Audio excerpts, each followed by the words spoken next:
Olá, boa tarde, 1h05. O Sala de Redação está no ar nesta quinta-feira e nós estamos começando hoje uma nova parceria e por isso quero dar boas-vindas à FMP. Vamos combinar o programa porque eu li hoje no GZH que o nosso Davi Coimbra disse que o Grêmio fez 20 minutos absolutamente exuberantes. Será que foi tudo isso? 20 minutos perfeitos. Um futebol moderno, de imposição, marcando em cima do adversário, não deixando o adversário jogar. Era incrível. Curitiba não conseguia trocar 3 passes. Os jogadores do Grêmio já estavam em cima, 3, 4 jogadores no mesmo lance, pressionando com agressividade. Fez 2 gols em 12 minutos. 12 minutos estava 2-0. E tinha perdido outros gols e eu pensei, meu Deus, desse jeito vai ser meia dúzia no mínimo.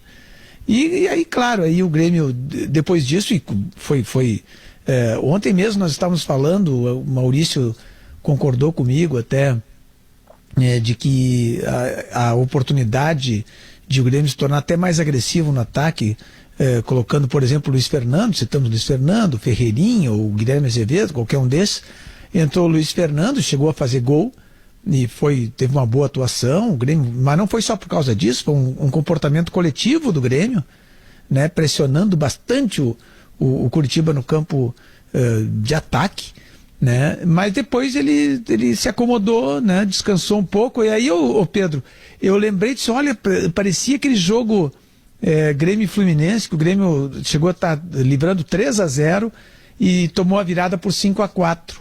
Né? Só que o Curitiba não tem instrumento para fazer isso, né? Não tem... Agora que eu virei secadora de coluna também, Pedro, não eram 15 minutos que estavam lá na tua coluna, Davi? 15, Agora pode ser 15 aumentaram para minutos. 20, é isso? Foi entre 15 e 20, digamos 17 minutos e meio. Eu virei secadora de manchete do Davi Coimbra, tu viu? O Davi não quis ser deselegante e desmentiu o Pedro, entendeu? Essa é a fase da minha vida de torcedora, vocês estão entendendo? Elegância. Davi Coimbra, o Bragantino é capaz de, digamos assim, liquidar o Internacional hoje, não? Acho que não, né? Não. Acho que o Inter vai se impor. Acho que o Inter tem uma frase forte tua. Não, o Inter vai se impor. O Inter tem mais time. Ele já falou muita frase forte, Pedro. Dá um tempo pro Davi respirar. É uma marca minha, Duda. Porra, deixa o Davi respirar, cara. Se hoje tiver fase forte, olha. Eu falei 5 minutos de manhã com o Davi, Pedro, numa reuniãozinha que a gente teve, e ele só falou frase forte. Eu não vou reproduzir nenhuma aqui, tá, Davi? Fica tranquilo. Diz a última que eu falei, da Andressa. Que ele viria na próxima reunião em vídeo sem camisa. Não, é que foi assim, a Andressa disse assim, ó. Foi muito bom, a gente tá falando com o pessoal do Timeline, né? Foi bom ter falado com vocês, eu gosto de falar com vocês. Eu disse, não te preocupa, na próxima reunião eu venho sem camisa. Sim, vai ficar uma coisa mais próxima, né? Mais íntima, né? E marca mais também, né? Eu liguei pro o Davi Leonardo todo entesado aí, fazendo... O Davi todo entesado aí e o Pedro tentando murchar ele. Outro dia fiz uma ligação pro Leonardo Oliveira, fiz sem camisa. Que barbaridade. Não, eu queria ser mais íntimo contigo. Quem sabe rolava assim. Não rolou nada. E olha só, não eram nem aqueles dias de primavera, ainda era inverno, hein? Ele tava com calor. Isso. Ele é calorento. Calorento. E ele tava entesado, Léo? Não, o Léo disse belos mamilos. Pra cima que a imagem pegou. O resto não... E o Léo tava achando que era só com ele, né? Mas comigo também aconteceu essa ligação. Olha, manda foto. Vamos fazer o seguinte. Ele vai tenteando. Pra mim, tu nunca me ligou sem camisa, Pedro Ernesto. Mas ligarei. Não, chegará até o dia, não te preocupe. Bom. O Diogo Oliveira, eu tive a pretensão de escrever há pouco, e está no Gaúcha ZH, que o Grêmio tem uma média de 29,9 anos entre os jogadores que o Renato considera titular. Tá, tu pode discordar, eu botei o Vitor Ferraz, talvez seja o Orihuela, tal, bom. Mas o Grêmio tem 3 jovens, no time ideal, que são PP e os 2 do meio, o Jean-Pierre e o Matheus Henrique. Todos os outros, tem o Alisson com 27, o Kahneman com 29, mas já a idade mais avançada, e todos os outros têm mais de 30 anos. E talvez isso explique, foi a consideração que eu fiz, porque eu não vou entrar em mais detalhes, por absoluta... estratégia. Não. Por não saber mesmo, por não ter informações científicas, de que o Grêmio pode ter aquela arrancada do primeiro tempo e depois parar, porque os jogadores com mais de 30 anos não aguentam aquele ritmo. Pedro, o ideal é ter mescla, né, num time, né? Mas, por exemplo, a idade um pouco adiante do Jeromel não é problema para ele, né? Não tem sido, né? Quando ele joga no mano a mano, ele resolve.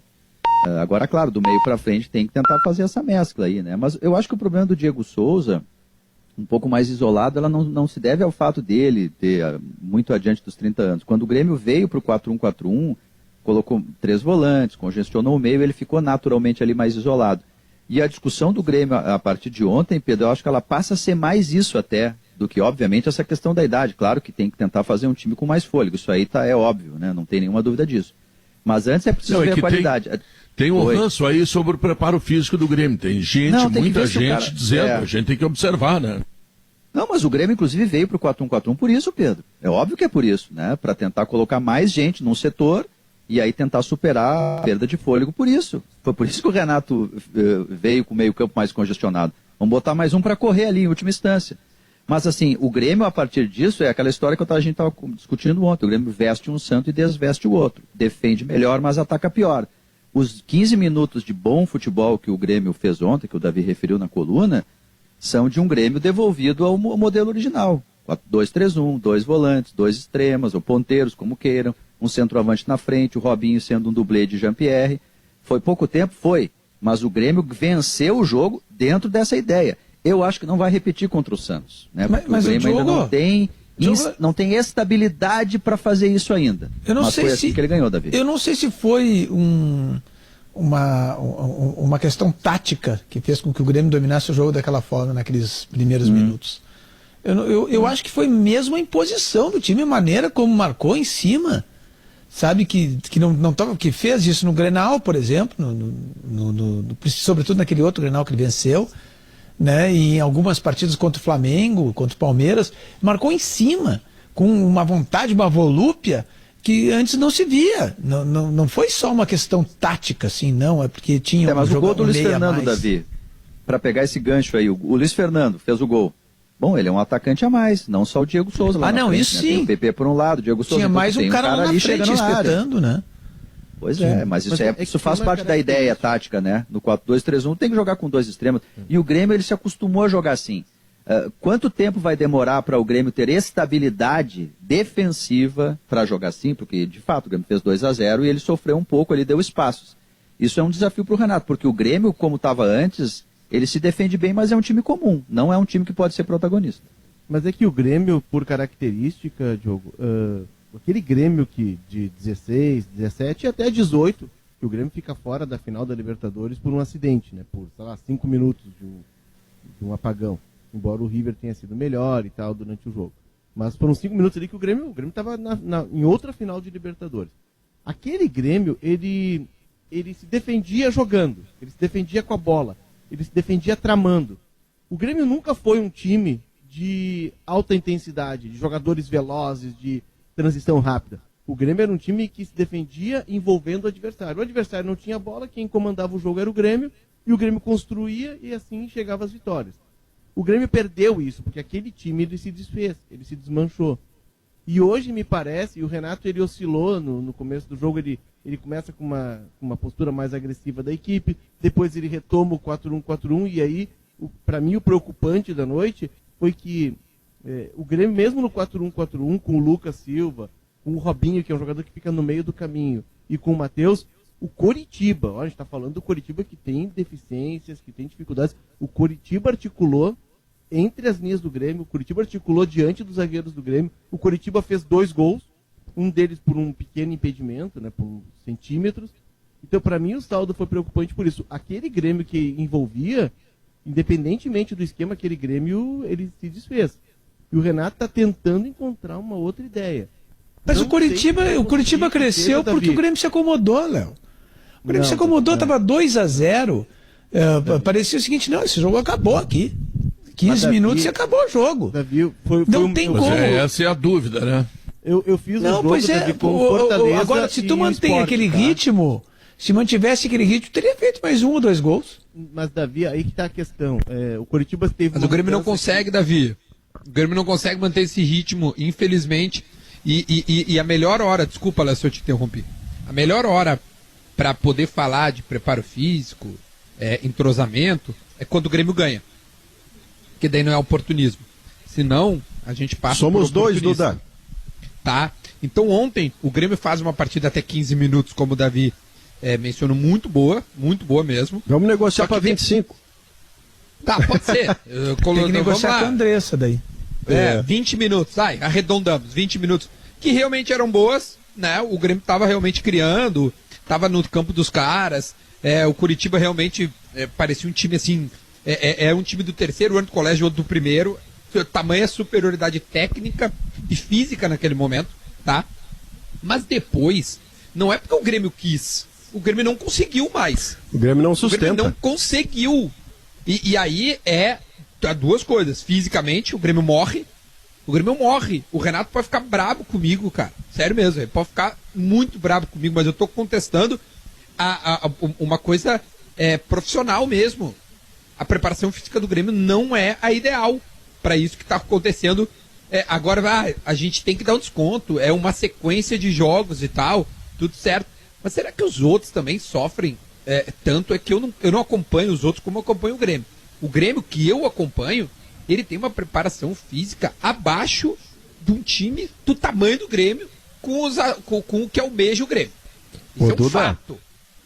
Fala. Ontem, inclusive, o que acontece, eu dou 25 minutos porque é o momento ainda em que eu lembro de abrir o microfone para registrar com o Pedro, que aos 25 minutos do primeiro tempo o Grêmio continuava marcando adiantado para forçar o erro do Curitiba numa saída de bola do goleiro com os zagueiros, que virou um balão. Eu até disse ao Pedro, essa bola vai terminar em balão para frente porque o Curitiba está marcado em cima. De fato aconteceu. Paulatinamente, a partir daí, o Grêmio foi dosando a sua energia. Não é que ele sai da plenitude para o cansaço absoluto. Ele começa a dosar a energia, vem marcar mais para trás, ele faz meia pressão e alguns jogadores começam a acusar muito claramente a perda de condição física. Já no fim do primeiro tempo, por exemplo, o Diego Souza e o Robinho estavam claramente cansados e eram jogadores muito importantes para aquela mecânica de jogo. No segundo tempo, o Luiz Fernando também cansa em 15 minutos no máximo, e aí o Renato vai tirando os jogadores mais cansados. O último a sair é o Diego Souza. E me parece que o Curitiba só entra de vez no jogo a partir de um gol que o Grêmio toma, que é de bola parada, não está proibido tomar nem fazer, mas é um erro individual do goleiro. Não é um erro que você diga, não, os zagueiros não marcaram ninguém. Aquela bola na pequena área, na altura que foi, o goleiro com a mão, o atacante com a cabeça, a bola é do goleiro. E daquele erro o Curitiba cresce, mas cresce por um tempo. Imediatamente a seguir, com o Maicon, com o Matheus Henrique trocando passes no campo adversário, o Grêmio retoma o controle do jogo e ganha naturalmente de 2-1, quando poderia ter sido 3. Agora, para decolar, para chamar de decolagem, Pedro, vamos esperar, né? Se em 7 jogos o Grêmio ganhou 1, eu não vou considerar que decolou porque ganhou de um time do Z4, né? Mas, Maurício, olha só, no primeiro tempo, né, eu até tenho um hábito de fazer, que é coisa de jornal, de canetinha, né, de ir anotando os lances e tal, assim, até para ter um panorama do que aconteceu, assim, uma ideia. E eu tava vendo minhas anotações, eu me lembro do Robson, que muito bom jogador, hein, um atacante do Coritiba, um cara forte, é um atacante de movimentação. Ele tem um chute que a bola passa raspando aos 20 minutos, e depois aos 30 tem o gol.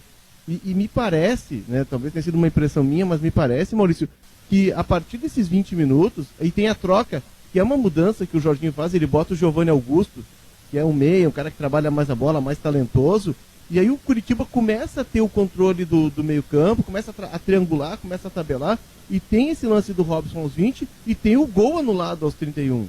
Né? Então, me parece que o Curitiba fechou o primeiro tempo com um certo controle. Não foi agressivo e agudo, até porque tem dificuldades técnicas. Mas a preocupação que eu fiquei naquele momento, e eu acho que no segundo tempo também, embora não tenha sido tão longo, mas tenha oscilado bastante o comando do jogo para um e para o outro, tem alternado, o Coritiba teve controle das ações do meio campo. E com mas aí é por causa da certa desistência do time do Grêmio. Davi, e aí eu concordo com o Duda. Não é porque o Grêmio reduziu, Davi. Reduziu. Porque isso aconteceu contra o Sport, Isso, sim, mas ele, mas essa condição física se repete, Léo. A condição física cai todo jogo. Aí sim. O Maurício e o Duda citaram 2 problemas aí que eu acho que são patentes, tá? Também. São claros. A condição física, que parece que eu acho que está evidente assim, que o Grêmio não consegue manter o mesmo ritmo o tempo todo. Dizendo aquele ritmo do inicial ali foi algo até surpreendente.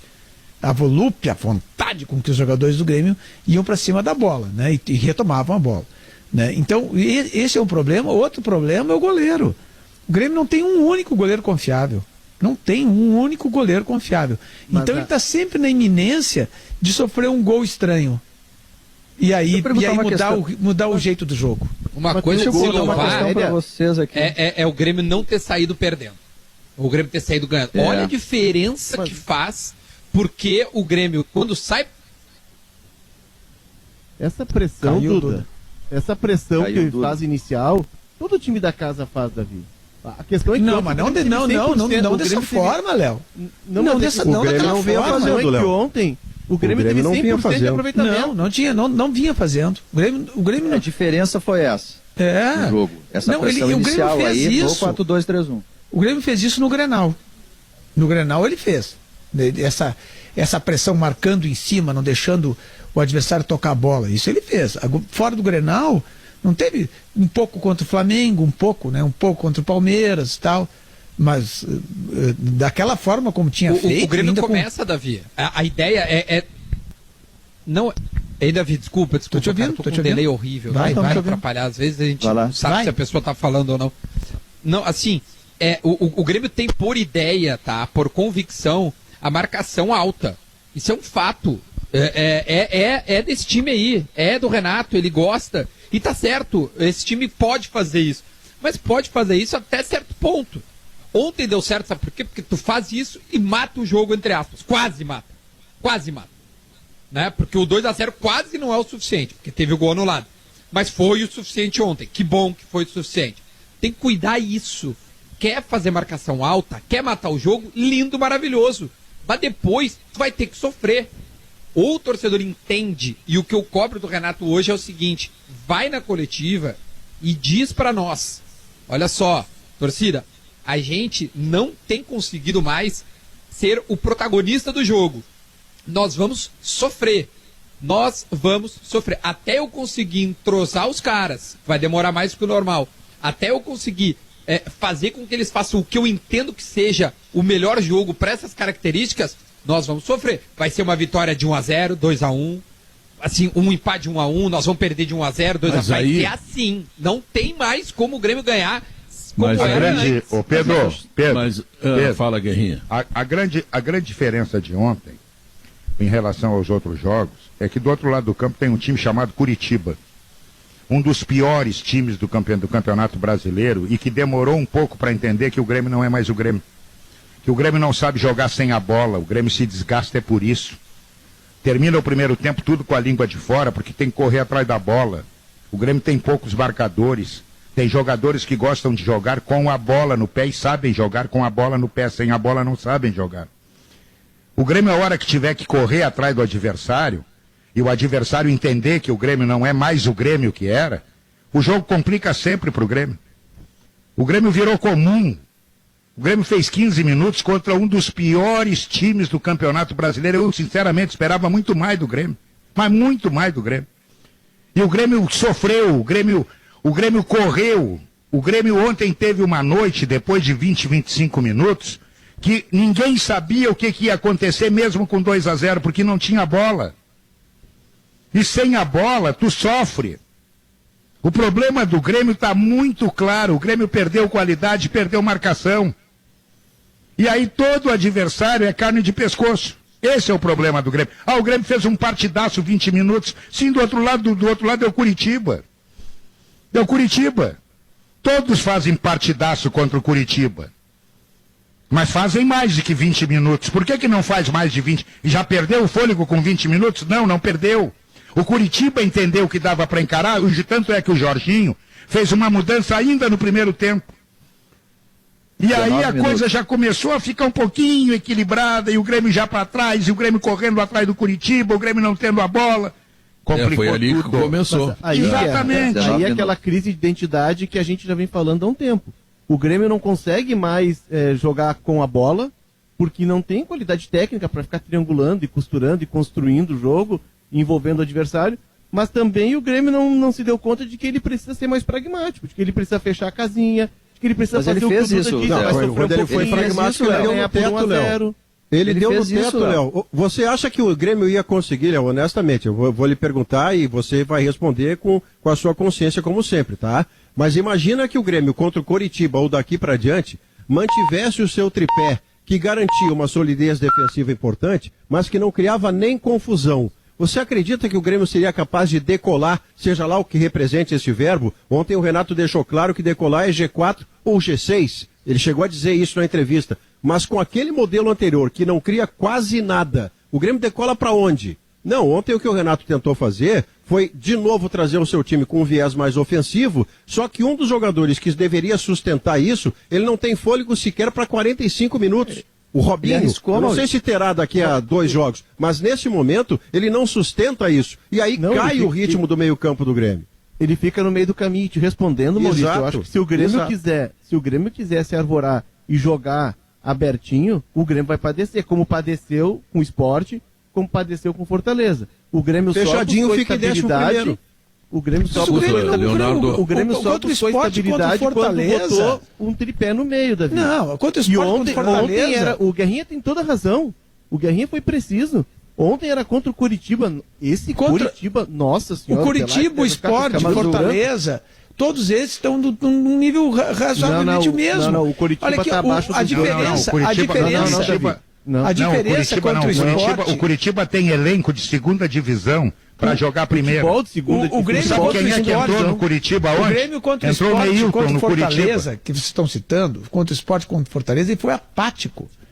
Era um time que dava sono da gente ver o jogo. Ontem não tinha nem sombra daquela vontade de marcação, por exemplo, que teve ontem. Essa é a diferença. Um time que está disposto a fazer aquilo, a marcar em cima, a tomar a bola do adversário e a partir para o ataque, bom, aí é outro time. Aí outro time. Estão partindo só para onde? Mas o Grêmio não consegue, Davi. O Grêmio não vai conseguir.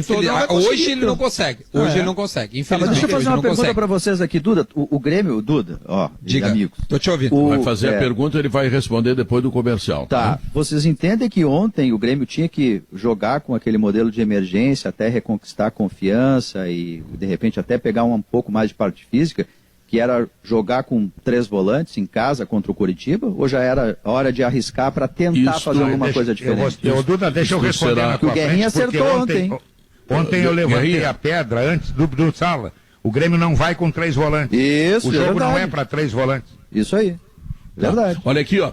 Quem é de vocês que já fez o cadastro no Pix pelo Banrisul Digitaria, vigilância, recepção, câmeras e também alarmes monitorados? Quando o leite fresquinho...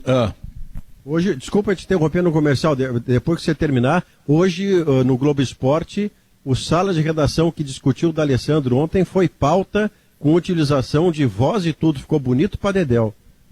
Depois me explica isso. Quando o leite fresquinho e nutritivo que chega no Zafari encontra as suas receitas, que todo mundo gosta, a vida acontece. Zafari Bourbon, economizar é comprar bem. Chegou o Gimo 70 Aerosol, a proteção do álcool aliada à praticidade do aerosol, Gimo, qualidade comprovada. A Marina Renan, que é produtora do nosso programa, me passa uma nota oficial do Vasco da Gama. Diz assim, o Clube de Regatas Vasco da Gama comunica que Ramon Menezes não é mais o treinador da equipe profissional. Barbaridade. O clube agradece os serviços prestados pelo profissional e em breve anunciará o seu substituto. O único culpado não era ele. Aconteceu. Uma coisa aconteceu. O Brasil sábado não pode dar certo, tia. Não, e olha só, Maurício, sábado tem Vasco e Flamengo. É o fato novo, Léo, é o fato novo. Eu já vi esse filme, Maurício. O Luxemburgo tá perigo. Luxemburgo tá perigo. Vasco e Flamengo domingo, se treinar Jesus Cristo, o Vasco toma 4. É, isso aí. Pois Jesus Guerrinha, mas aí a direção do Vasco acredita mesmo que a culpa de o Vasco estar um determinado tempo sem ganhar é do treinador. Maurício, mas eu acho que não é só, eu acho que o O Ramon também estava afim teve alguma coisa aí. A barca coisa é furada. A barca é furada. Tu toma 4 foi... no domingo, 3 na quarta, tu disparei um pouquinho. Agora na volta pra chegar 10 mais 3 com o Flamengo, dá 10 gols. Mas é o primeiro time profissional dele, cara. Puta oportunidade, velho.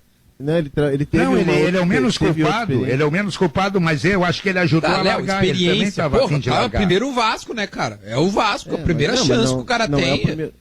Tá, tudo bem. O que aconteceu, Duda, eu tava lendo aqui no intervalo, o que pesou, tá? O Vasco vem de uma sequência, o Vasco chegou a estar disputando liderança, né? E tá 4 rodadas sem ganhar, só 4.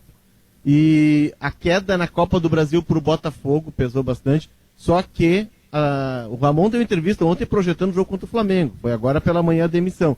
E isso caiu muito mal entre os jogadores. E outra questão, tem uma guerra dentro da torcida jovem do Vasco. Eu recebi agora num perfil de Twitter, os jogadores estariam na área de desembarque e não estão com receio de sair da área de desembarque porque tem uma guerra de torcida pelo comando da liderança da torcida, os caras estão brigando no aeroporto. Olha o então, pra te ver, não é dentro do campo, entendeu? Não tem nada a ver com o técnico. Agora, já descobri, se a direção do Vasco é a direção do Inter, o Cudê estava demitido há horas. Isso é certo. Porque se o cara que tá lá em cima, 4 não engata, ele é demitido, o cara que não ganha o Grenal, a 6, ele não pode nem ficar perto.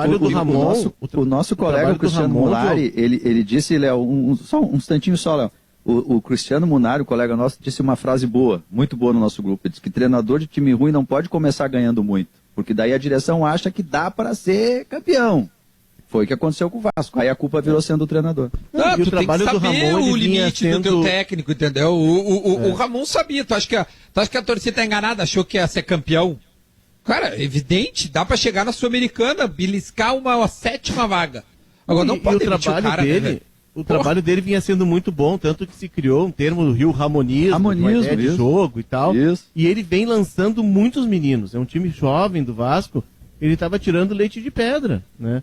Mas, enfim, ou concordo contigo, Duda, houve algo entre a noite de ontem e hoje pela manhã, certo, uma cobrança, ele não aceitou, que acabou descambando para isso. A tendência é de que assuma o Antônio Lopes Filho, Antônio Lopes Júnior, que é filho do Antônio Lopes, aquele ex-técnico da dupla. Deixa eu perguntar para vocês. Vocês concluíram que o Vasco da Gama não tem nenhuma chance de disputar título.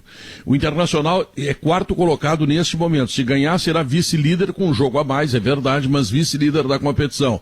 Até onde pode ser o pulo, o salto, a força do Internacional dentro dessa competição, que é o Campeonato Brasileiro, considerando já o jogo desta noite? Tá, eu acho que só ficou pendurada uma pergunta do Diogo, também, mas então a gente responde depois. Também, o Inter também não tem bala para ser campeão. Também não tem bala. Pedro, o campeão chegou, Pedro. Campeão ontem com o time reserva em 9 minutos, ele disse assim, tu é a sensação do campeonato? Para aí só um pouquinho. Liquidou. O campeão chegou. Sobra muito na turma. Se fosse corrida de cavalo, devolvia o dinheiro. Simultaneamente, devolvia o dinheiro. O Atlético Mineiro ontem, que foi o jogo que eu decidi ver depois do jogo em que trabalhei, o Atlético Mineiro se atrapalha com Fortaleza, num cenário bem diferente daquele em que o Inter se atrapalhou com o Goiás, que era a lanterna, que perdeu um jogador com 2 minutos do primeiro tempo. Fortaleza perdeu o seu expulso a 38 do primeiro tempo, e o Fortaleza é muito mais organizado e mais qualificado que o Goiás. Mas a vitória do Fortaleza foi de um heroísmo, de uma valentia e de uma organização do Ceni extraordinárias. E o Sampaoli sentiu muito a falta, pelo menos 2 jogadores dos 3 de seleção estrangeira que ele tem, 2 desses caras são jogadores de drible, de vitória pessoal, que é o Savarino e é o Franco. E o Natan, que é o organizador do meio, sentiu a lesão muscular no aquecimento. E aí ele inventou o Arana de meio-campista com o Fábio Santos de lateral esquerdo, o time virou um sagu e o Fortaleza ganhou o jogo. E o Flamengo ganhou. Mas olha sem só, a gente está falando do Fortaleza. Guerra, a gente está falando do Fortaleza. Fortaleza tem limitações técnicas, tem bons jogadores até. O Rogério Ceni é muito criterioso nas contratações. Ele contrata conforme a ideia de jogo dele. A gente está vendo surgir no Brasil um técnico assim, ó, de primeiríssima linha. O Rogério Ceni é um baita de um técnico. O time dele tem ideia, o time dele tem conceito. Os jogadores sabem o que fazem em campo. Ontem, o Atlético teve o mesmo número de arremates que o Fortaleza no segundo tempo, sendo que o Atlético jogou com um a mais por 60 minutos. Mais até, eu acho, foi logo depois do gol, 30 e poucos, 65 minutos. O Atlético tem, o Fortaleza tem técnico. Rogério Ceni vai ser técnico, eu não sei se dali na frente, se ele continuar nesse crescimento, se ele não pode ser candidato até técnico da seleção. O Rogério Ceni é um baita de um treinador e o Fortaleza, olha, eu já tinha visto o jogo contra o Grêmio, né? A gente viu contra o Inter. Não, ele é mesmo, muito bem organizado. Desde o ano passado, ele é bom treinador, ele é bom treinador, só que ele tem que ter uma passagem para um clube em que sofra mais pressão. Lá no Fortaleza ele é assim, ele é o... É Deus. É, quase isso, ele, sabe? Representante do homem, né? Então, ele faz o que quiser. Ele modificou os vestiários do Fortaleza, ele, sabe? Ele mexeu no clube, não foi só no time. Isso. Né? Então ele é o cara lá em Fortaleza. Então ele está com tranquilidade para trabalhar. Concordo, acho que ele é bom técnico, acho que ele tem ideias, ele tem liderança, né? É o cara que... É aquele cara honesto, velho, né? Líder, né? Pô, não é à toa que ele foi o grande cara do São Paulo, né? Agora, ele precisa passar por um clube grande, ou dois, aí para saber se ele tem mesmo estofo, né? Tem a trajetória. Se o Diniz cair, ele é o ficha 1 para assumir no São Paulo, não tenha dúvida nenhuma disso. Mas esse ano ele perdeu a Copa do Nordeste, né, pro Ceará, e ele chegou a ser muito criticado. E está em desvantagem no Campeonato Cearense também, o Diogo. Está em desvantagem no Campeonato Cearense também. Mas ele vem o Ceará, desde o ano passado, assim, né? O Ceará, para a bola deles lá, tá fazendo um bom Campeonato Brasileiro, ganhou a Copa do Nordeste. Mas o Ceará está na zona de rebaixamento, caiu muito, começou bem, Pedro. Hoje vai levar uma pancada. Hoje vai levar uma pancada do Atlético Paranaense na Arena da Baixada. Provavelmente. O Fortaleza perdeu a Copa do Nordeste para o Ceará. Né, que é difícil, não é fácil o trabalho dele, né? O Ceni já vinha fazendo um bom trabalho desde o ano passado, com limitações, mas ele conseguiu mudar o Fortaleza de patamar. Mas eu acho que o Davi tem razão, para ele ser realmente testado como um treinador de ponta, de elite, diferente, ele precisa suportar a pressão em um clube grande, em que 2, 3 resultados ruins podem resultar numa demissão, algo que ele não tem no Fortaleza. O que a gente olha Diogo, os técnicos, por exemplo, da dupla Grenal, né? A gente vê que eles sentem a pressão. Eles sentem. Ontem, as entrevistas do Renato, ultimamente, por exemplo, ele sempre fala. Respondendo à imprensa. Sim, sempre parece o Bolsonaro falando. Né? Aquela coisa, não, porque a imprensa. E o técnico do Inter. Tem muita gente da imprensa dizendo bobagem, segundo o Renato Portaluppi. Eu desconfio que isso tem endereço para ti, Davi Coimbra, mas eu desconfio. Eu acho que sim, é possível. Não, mas nisso eu concordo com o Renato, tem mesmo. Davi deu um oportunista. Mais um oportunista chegando. Tá vendo só como é que é? Olha aqui, ó. Mas o Tchatcho... Chegando, eu já tô a cara já sendo oportunista. Eu não cheguei agora. Já tô a cara. Assim, oportunista. Não, o Tchatcho... Tu é um Diego Souza. Isso, exatamente. O Tchatcho, né? Que não faz nenhuma assim, não faz nenhum esforço para falar português ou coisa parecida com português. Não. Né? Ele não quer nem saber. A gente vê a irritação dele também, né? Embora até ele seja que apertam ele, né? Aí ele fica, ele bota um portuguesinho no meio. Né? Ele fica bravo. A gente percebe, né? Embora ele seja um cara educado e tudo mais, tal, a gente percebe que ele fica assim um pouco espetado, né? Quando começam a apertar ele, né? Deixa eu dizer, aliás, Davi, eu dei a manchete pro Pedro. Davi, eu também sou um cara educado, né? Só que às vezes a gente, né? Às vezes a gente fica sem ação, né? Diante daquilo que nos apresenta, né? E aí a gente às vezes não lida com isso de forma correta e esquece que é educado, né? E solta os cachorros. Solta a franga. Tu não fica irritado. Solta a franga. Não, mas olha, eu posso te dizer que em 2016 eu fiquei bem irritado. Esses dias eu fui fazer uma retrospectiva no meu Instagram e eu fiquei meio chocado, assim, da forma como eu lidava com as situações mesmo, né? Em 2016. Então, não, cara, depois de 2016, para quem é colorado, depois de 2016, o resto o cara leva em modo zumbi, né? O Malenotti fica irritado, Maurício. O Malenotti fica irritado quando ele chega no set dos shows dele e não tem as toalhas brancas importadas do sul da Carolina, ele não tem água francesa, daí ele quebra tudo, entendeu? Não, o Rafael, conta pro pessoal o troco primeiro tudo por exercício. cerveja, Leozinho.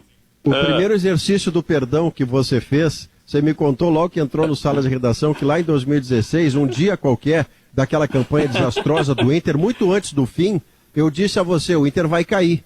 E você primeiro me odiou muito e depois disse, o inferno é que o cara tinha razão. Aí você me perdoou. É isso mesmo, Rafael? Não, na verdade, assim, eu fiquei incrédulo, né? E tu não falasse com todas as palavras que o Internacional cairia. Eu tava celebrando que o Inter tinha sido campeão gaúcho e tu só me alertou. Falou, Malenotti, ok, eu não quero estragar a tua festa e tal, mas do jeito que a história tá dentro do clube mesmo, porque obviamente tu já tinha as informações mais apuradas que eu, falou assim, do jeito que o Internacional tá lidando dentro do campo e principalmente fora dele, eu não vou me surpreender se no final do ano o Inter não estiver batalhando para escapar do rebaixamento e pode ser que o pior aconteça. E aí eu meio que naquele clima assim, não, jamais tenho ódio por amigo, né? Por amigo eu não tenho ódio. Botou meu nome debaixo do pé de Xangô, que eu sei. Botou meu nome debaixo do pé de Xangô. Não, o pai Malenotti de Oxalá fez um despacho pra ti. Eu já escrevi, inclusive, Pedro, eu já escrevi que o Malenotti é um homem bom. Sim, entendeu? É verdade. Isso aí me lembra de uma história que o Diogo Olivier me contou uma vez sobre o nosso querido amigo Jones Lopes da Silva, né? Que foi colega nosso da redação de agora. Que uma vez o Jones disse, o Jones disse que ficou bravo com o Wagner, o filho dele, e atirou um travesseiro no Wagner. Aí, olha só o Jones, é um cara tão delicado, tão querido, que o máximo que ele pode fazer é jogar um travesseiro de penas numa pessoa. Assim é o Malenotti. E o Wagner, sabe que 2 metros de altura, né? Em relação ao meu filho Ricardo, eu esses dias me irritei com ele, fui dar um pau nele. Ele tem 1,86 m. Quando eu olhei, eu desisti. Segurou ele pela testa, ele te segurou pela testa e tu ficou com os bracinhos batendo. Assim. Foi ou não foi, bonitão? Ele tá ouvindo aqui, ó. Guerrinha, o Inter ganha esse jogo hoje de noite lá, né, Guerrinha? Pedro, é um caroço, hein? É uma batata quente. Não, Guerrinha. É o Inter. Não. É. Como tu tá pessimista? Não sei, eu acho complicado, Pedro. Eu ontem disse, vou dizer de novo. Acho que esse jogo passa pela escalação do Cudê. O Cudê vai precisar manter o Heitor, o Moledo, botar o D'Alessandro no time e colocar o Galhardo como último homem com alguém do lado dele. Alguém... Sim, cortaram o Guerrinha, pronto. Guerrinha. Essas cirurgias são as cirurgias pontuais. Censura de novo, Pedro! Diariamente, censura o Guerrinha! O maior de todos! O único que me Bragantino acompanha... também está caindo pelas tabelas. Ainda tá falando, censura, Guerrinha! Te tiraram do ar de forma arbitrária! Guerrinha! Fala, de Guerra. forma arbitrária! O Pedro Ernesto é o pior âncora de sala de redação! Eu tô indignado! Eu não acho, eu acho, resumindo, só dizer uma coisa, Santaninha. O jogo é caroço. Vai por mim que é caroço. Pois é. Esse Bragantino, Guerrinha, é um time que faz muitos gols, Santaninha, e leva muitos gols. Nesse ano, em 28 jogos, ele fez 35, mas levou 31. Os caras jogam pra frente. O negócio deles é criar asa, é energia mesmo, energia pura, emoção. E na verdade, assim, o Bragantino é o único time da Série A que tomou rigorosamente gol em todas as partidas até agora, né? Isso me foi dito pela Nanda e pela Bela, minhas filhas, que são as minhas personagens Bertoncellos aqui de casa. Elas vêm e me dão umas estatísticas e tal. Ou seja, tomará gol hoje. Eu dei a manchete, aí é que tá.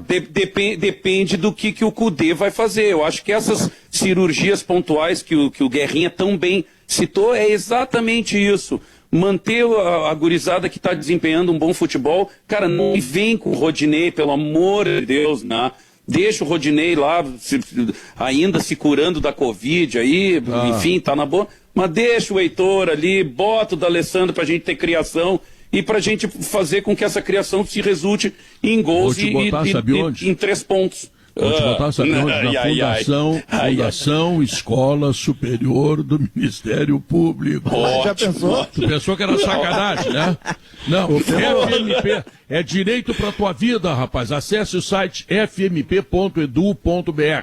A vida é sólida por natureza, Maurício. Tá, é que você vai chamar o intervalo, eu tinha deixado Agora. a manchete da matéria do Globo Esporte, que fez uma homenagem ao Sala de Redação de ontem, que discutiu a titularidade, a utilização, o aproveitamento ou subaproveitamento do D'Alessandro, e a reportagem, além da ilustração com o D'Alessandro, ilustrava com o sobe-som das vozes da gente dentro do debate e com uma ilustração desassombrada de Léo Oliveira defendendo a sua posição, que depois a gente pode até rediscutir depois do intervalo bom. que você vai chamar. Depois dos comerciais e das notícias, este é o Sala de Redação.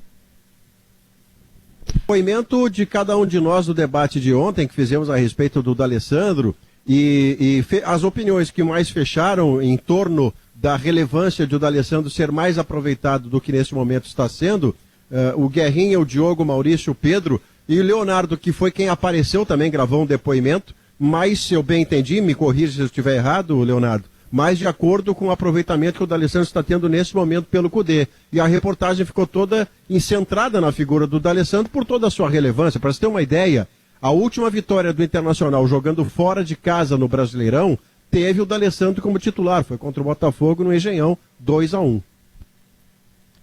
Agora, como faz falta, né? Por isso que essa fórmula não é repetida. Ganhou do Botafogo, né, com o D'Alessandro? Não, então não vai mais. Tira o homem. Tira o homem. Tá bom, os resultados, o desempenho dos últimos jogos estão maravilhosos. Tira. Eu não sei, eu vi de casa o Grenal. O Cudê estava na arena, o Cudê viu o Grenal? Claro. Tava lá? Pô, se ele viu o Grenal, não tem o que inventar, cara.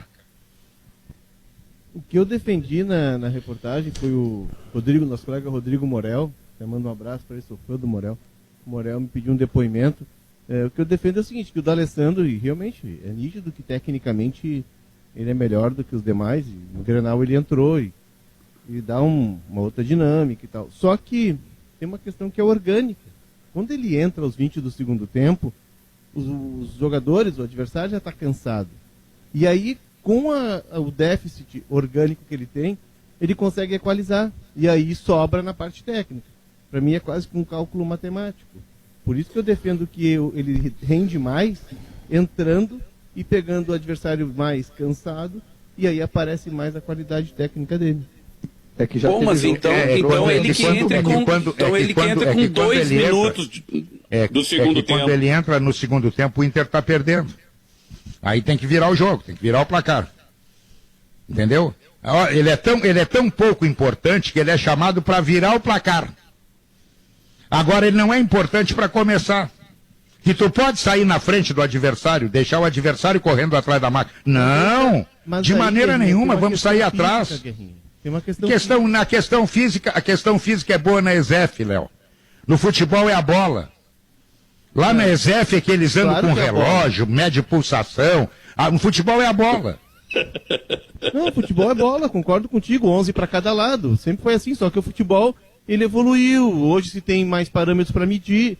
Futebol, claro que segue bola, até, né? Não dá para jogar com caixote. Mas é que tem uma questão que para mim é matemática. Se ele entrar desde o começo, a qualidade técnica dele não vai sobressair tanto, porque fisicamente ele vai estar abaixo dos demais.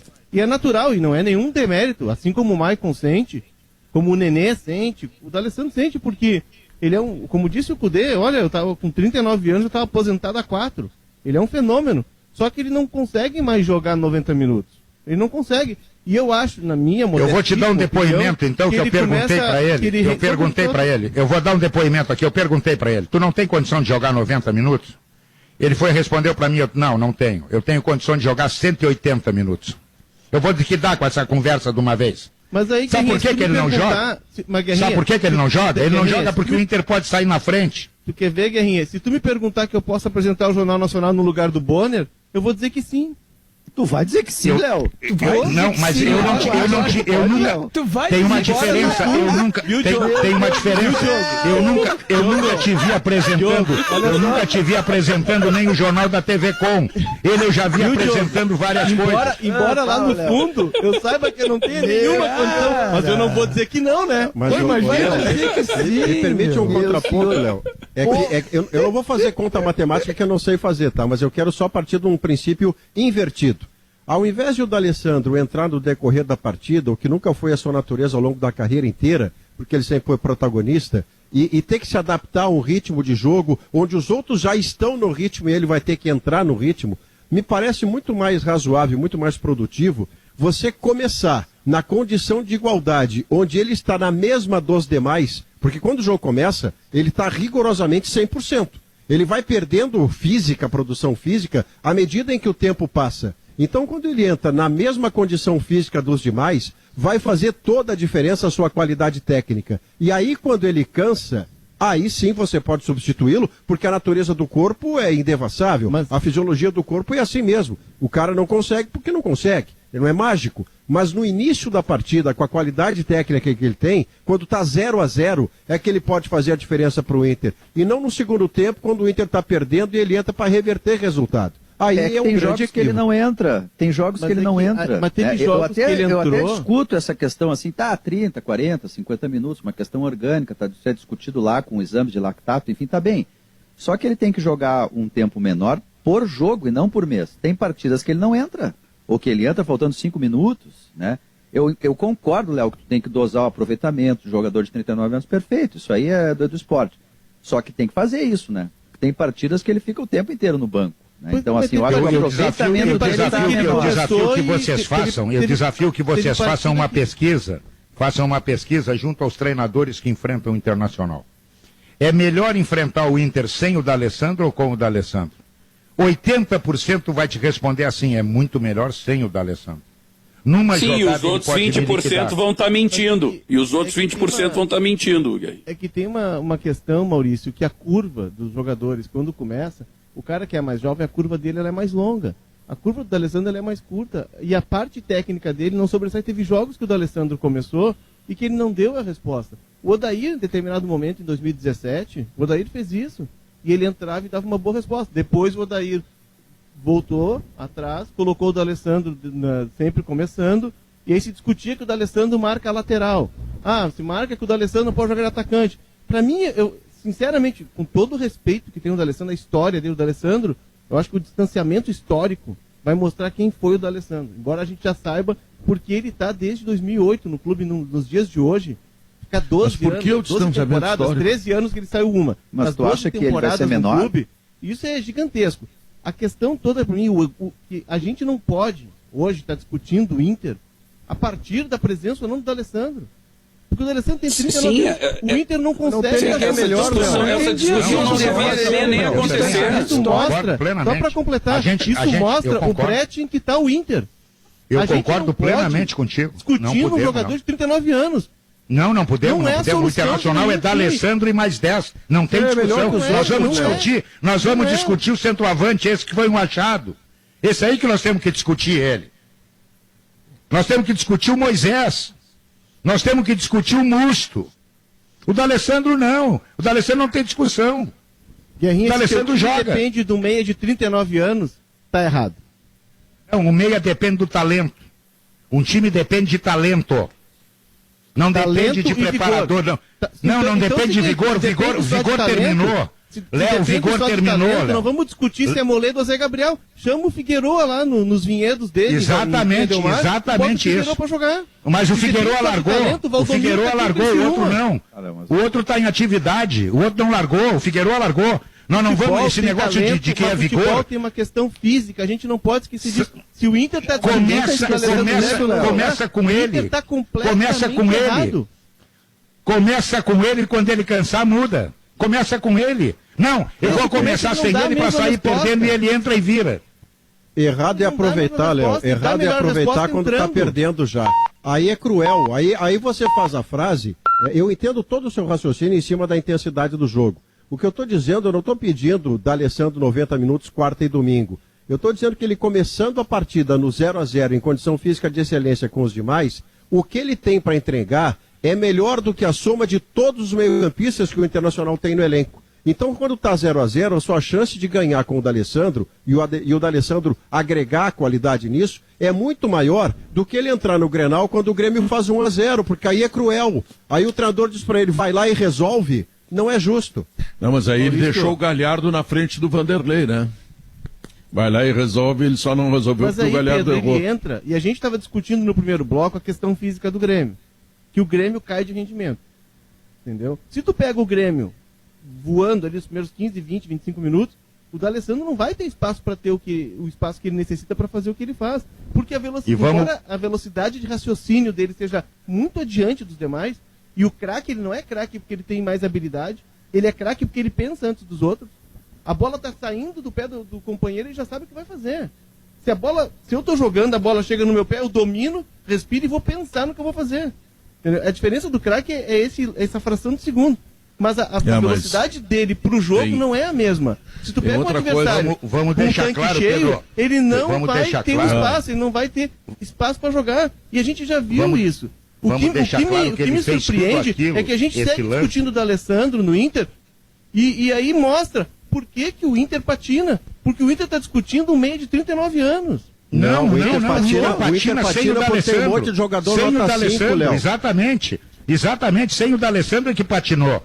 Não, e vamos deixar uma coisa clara. Esse Grenal que ele entrou, o adversário tinha 11. E o time dele tinha só 10. Só 10. Imagina, hein? E tinha um homem a mais do outro lado. E não era o Curitiba. Era o Grêmio, dentro da arena. E ele deixou o Galhardo na cara do gol. Eu sei que isso acontece todos os dias com essa linha de 3 que o Internacional tem. Eles pifam toda hora o atacante. E olha, eu vou dizer uma coisa pra ti. Se o D'Alessandro tivesse condições de jogar 90 minutos, eu seria o primeiro a defender que o D'Alessandro é mais 10. Não são 90, Léozinho. Léo, com 5 substituições, Léo, não tem motivo, Léo. A questão com 5 substituições não tem motivo. Mas o argumento que eu usei para você, que eu apresentei para vocês, é de que se ele começar a partida do início e jogar 45, ele vai pegar os caras, vão pegar uma figura com o tanque cheio, tá? Ele também, Léo. Ele também. Não, mas o tanque, o tanque dele, ele encosta no posto de gasolina, vai meio tanque, porque o tanque mas dele ele é melhor que os outros, Léo. Ele é melhor que os outros, ele pensa, é melhor, ele Maurício. corre menos e pensa mais, Léo. Ele é melhor, mas fisicamente ele tem problemas que os outros não têm. Atenção, vou dar uma saidinha ali que eu vou pegar o Asdrubal, tá chegando aqui em casa, ele me trouxe o galeto, o maior problema que ele tem, os outros não têm, é qualidade. Esse é o grande problema que ele tem. É igual o galeto Mamma Mia, qualidade. Ou alguém discute a qualidade do galeto Mamma Mia. Eu liguei para 37. Só no mundo das ideias, só no mundo das ideias. Não, mas não. E daí? Agressões, cusparadas à distância. Pedro, saudade. Ninguém torce. Agora, como está sendo censurado, Guerrinha, meu Deus. É impressionante. Nós temos que levar ao Nelson. A censura velada salão de redações. Não, eu vou falar com o Toigo. Vou falar com o doutor Toigo, não é com o Nelson. Quem é, Pedro? Doutor Toigo é o senhor. É bom você aprender quem é, viu? Logo depois do intervalo comercial, tem a última parte do programa Sala de Redação. 2h22, eu gostaria de ouvir um pouco de vocês, alguma coisa sobre Marcelo Oliveira, que ontem encerrou sua carreira, hoje foi apresentado como coordenador técnico e é uma figura importante dentro do contexto do Grêmio. Que bonito foi o Marcelo, né, tem uma história de uma carreira que merece um livro. Bonito. Merece um livro a carreira do Marcelo. Porque esse jogador, em 2005, ele teve um problema no joelho e criou uma infecção. 2009, não, eu entrevistei ele. Bom, então ele me mentiu na entrevista.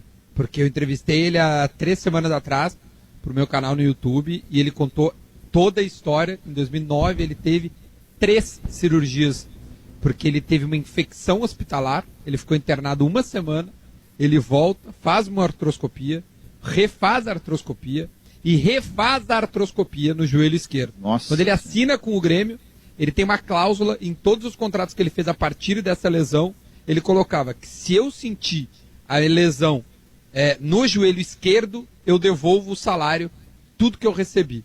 No Grêmio, nos primeiros 2 anos, ele foi o jogador que mais jogou quando chegou. Tanto que ele renova e tiram essa cláusula. A entrevista é maravilhosa. Eu não estou aqui puxando a brasa. A entrevista é maravilhosa porque é 1 hora com o Marcelo Oliveira contando a sua carreira e todos os percalços que levaram ele a jogar em Atlético Paranaense, Cruzeiro, Corinthians, Palmeiras e vem para o Grêmio, onde encerra sua carreira sendo líder de um grupo que é campeão da Libertadores, Copa do Brasil, Recopa. É um dos maiores caráteres que eu já vi. Todos os jogadores que eu converso não tem uma vírgula para falar desse cara. Esse cara é simplesmente um exemplo de profissional. Aí diz assim, mas ele não jogava nada. Não, ele não era um primor técnico. Todo mundo sabia disso. Mas era um cara que sabia do seu limite e foi no limite do seu limite. E mostrou um caráter, velho. Mas uma pessoa, todo momento da entrevista, Pedro, ele não falou nem um momento só nós. Felipe Gamba exibe um título aqui no Gaúcha, no GZH, que é, digamos assim, o melhor de todos que eu já vi. A despedida de Marcelo Oliveira e a valorização do respeito no futebol. Grande título e que dá uma ideia do que só para registrar ali, Diogo, ele foi em 2007, tá, Dudu? Eu falei 2005, mas me passei. Foi 2007, tá? E ele só volta a jogar em 2009, inclusive, ele volta jogando a final da Copa do Brasil, se eu não estou enganado, contra o Inter. Eu tava nesse jogo, eu cruzamento jogo no gol do Jorge Henrique, Léo. Aquele 2-0 em São Paulo. O cruzamento foi dele, Maurício, e gol do Jorge Henrique. Exatamente. Isso. E foram 2 anos. Então é um cara que passou por muitas lesões, e assim, ó, mesmo não jogando no Grêmio, ele era uma voz muito forte no vestiário, ele era um líder do vestiário, né? O Maicon, o Jeromel e ele que tratava de negociação de premiações, as questões de salariais, de redução, tanto é que o Grêmio o escolheu para ser coordenador técnico, para fazer esse enlace entre a direção e o vestiário. Na verdade, acho que esse cara tem uma história linda para ser contado. Tinham 4, esse depoimento do Duda aí, nessa entrevista, é incrível, né? É incrível, assim, o que ele revelou de coisas diferentes que a gente não sabia nesse papo pro Duda. Tinha também o Marcelo Groi, né? Eram 4 ali, Jeromel Kahneman, o Marcelo Groi e o Marcelo Oliveira. O Diogo, ele contou coisas assim de tipo, ele não precisava chegar num jogador que estava cabisbaixo e querer saber o que estava acontecendo, e ir lá e levantar a moral do cara, porque, cara, é assim, juro, é uma história de vida, cara, e um ser humano, velho, impressionante. Marcelo Oliveira, meu, tá de parabéns pela trajetória dele, e o Grêmio tá de parabéns por reconhecer isso, entendeu? Porque ele já estava atuando isso indiretamente. Quando ele se machuca e fica 1 ano e meio parado e volta agora só pra... Porque eu pergunto pra ele da carreira, na entrevista ele desconversa. Ele pois é, vamos ver. Não, tá perto. Óbvio que ele já sabia, né? Há 2, 3 semanas atrás é evidente que ele já sabia o destino. Mas é legal dele. Mesmo, Duda, esse reconhecimento, né, do clube, né? Do empregador, né? Porque o Grêmio fez isso com 2 jogadores agora nessa gestão, pelo que eu sei. Com o Gabriel, aquele zagueiro também, que eu não sei qual foi o problema que houve na operação dele, na cirurgia tal, sei que ele não conseguiu mais voltar e ele ficou como funcionário do clube, né? E agora com o Marcelo Oliveira, em reconhecimento também a essa postura do jogador, né? Um jogador que sempre foi leal com todo mundo. Não, e não é um cabide, né? Davi. É um reconhecimento por uma função que é necessária. Sim, uma função. Tipo assim, não dá. Ele vai trabalhar mesmo. Não dá, não. Bota ele fez lá aquele é legal. Barça Innovation, né, Duda? Ele fez aquele curso à distância, obviamente, na pandemia do Barcelona, que forma novas lideranças, o Barça Innovation. Ele se preparou durante esse período aí. Logo que ele começou para ter uma ideia, Guerra. Eu fui fazer com ele o paredão do Guerrinha, lá na Arena. E eu nunca tinha conversado com ele. E nós entramos ali na sala de imprensa, ele sentou, e a gente bateu um papo antes do programa, um papo rápido. E aí, quando o programa começou a rolar, ele disse uma coisa que me deixou assim, sabe, super emocionado. E ali eu fiquei fã do Marcelo, eu já revelei isso outras vezes, pelo caráter dele. Ele disse, Guerrinha, eu agora estou num processo que eu estou começando a reaprender a andar. Depois eu vou reaprender a correr. Imagina a grandeza de um cara ao reconhecer isso. Então, eu não tenho dúvidas que, além de ser um jogador de futebol e que deu a sua contribuição ao Grêmio, o Grêmio premiou um cidadão com letras maiúsculas.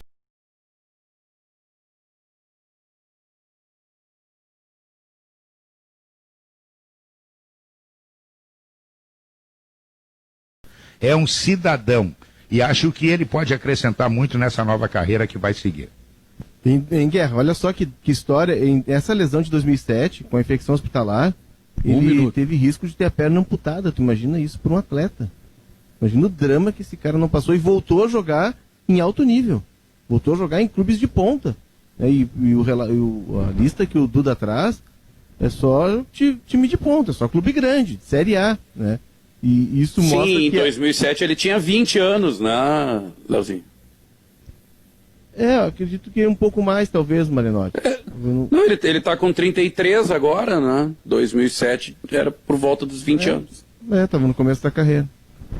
Olha, o Malenotti sabe contar até 10, vê que coisa boa, né? Bom. Até 20. Até 13. Até 13. Até 20. Até 13. Tem futebol na Gaúcha, Pedrão, hoje? Tem, hoje de noite, né, Guerrinha? Então tem pizza do Mamma Mia. Tem pizza do Mamma Mia, claro. Atenção, todos os colorados e gremistas secadores que estarão à frente da TV, com olho na TV e rádio na Gaúcha. Mamma Mia 3037 mil, é só ligar que chega lá aquele galetinho, chega aquela pizza. Eu tô na pizza atualmente, eu dei um tempo pro galeto, porque a pizza do Mamma Mia é demais. Tu pode chutar mais. Faz muito tempo que dei tempo pro galeto, Pedro. Muito tempo. Eu sei. Alemão, o que tu conta aí, Alemão?